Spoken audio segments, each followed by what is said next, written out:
ഈശോ മിശിഹായ്ക്ക് സ്തുതിയായിരിക്കട്ടെ. ഇന്ന് മാർച്ച് 30 ഞായർ. ഇന്ന് നമുക്ക് പ്രത്യേകമായിട്ട് മത്തായിയുടെ സുവിശേഷം 28-ാം അധ്യായം ധ്യാനിക്കാം.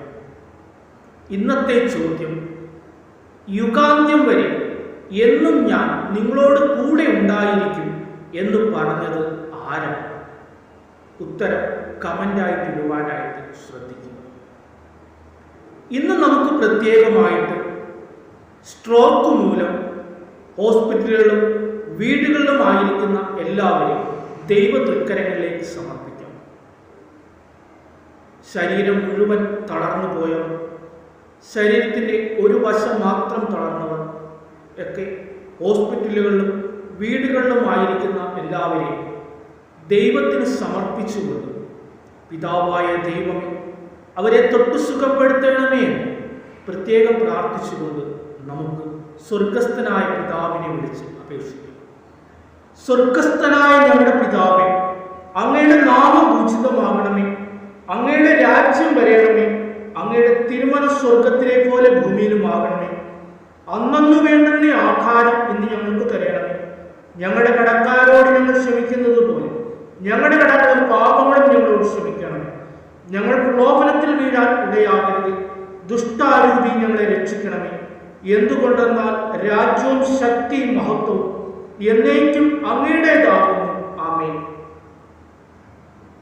ഇന്ന് നമുക്ക് പ്രത്യേകമായിട്ട് മത്തായിയുടെ സുവിശേഷം 28-ാം അധ്യായത്തിൽ യേശുവയുടെ പുനരുത്ഥാനത്തെക്കുറിച്ച്, ശിഷ്യന്മാരെ പ്രേക്ഷിത ദൗത്യം ഏൽപ്പിക്കുന്നതിനെ പറ്റിയുമാണ് ധ്യാനിക്കുന്നത്.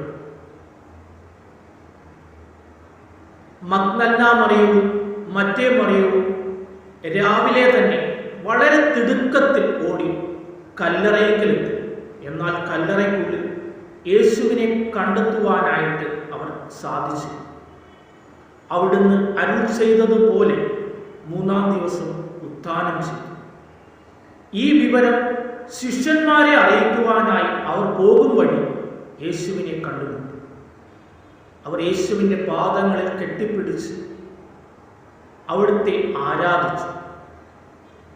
യേശു അവരോട്, തങ്ങളുടെ ശിഷ്യന്മാരോട് ഗലീലയിലേക്ക് പോകണമെന്ന് അവരെ ഉദ്ബോധിപ്പിക്കുവാൻ പറഞ്ഞു.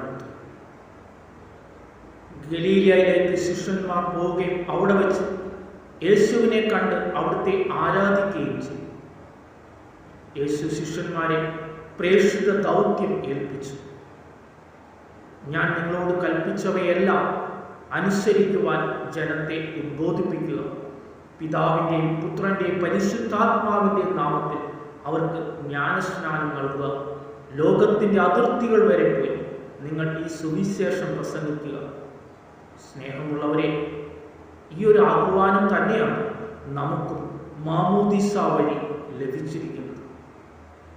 ക്രിസ്തുവിൻ്റെ സുവിശേഷം നാം ആയിരിക്കുന്നിടത്ത്, നമ്മുടെ ചുറ്റുപാടും നമ്മളുമായി ബന്ധപ്പെടുന്നവർ പ്രഘോഷിക്കുവാൻ, അതിനനുസരിച്ച് ജീവിക്കുവാൻ നമുക്ക് പരിശ്രമിക്കാം. ദൈവം നമ്മളെല്ലാം സമർത്ഥമായി അനുഗ്രഹിക്കട്ടെ. പിതാവിൻ്റെയും പുത്രൻ്റെയും പരിശുദ്ധാത്മാവിൻ്റെയും നാമത്തിൽ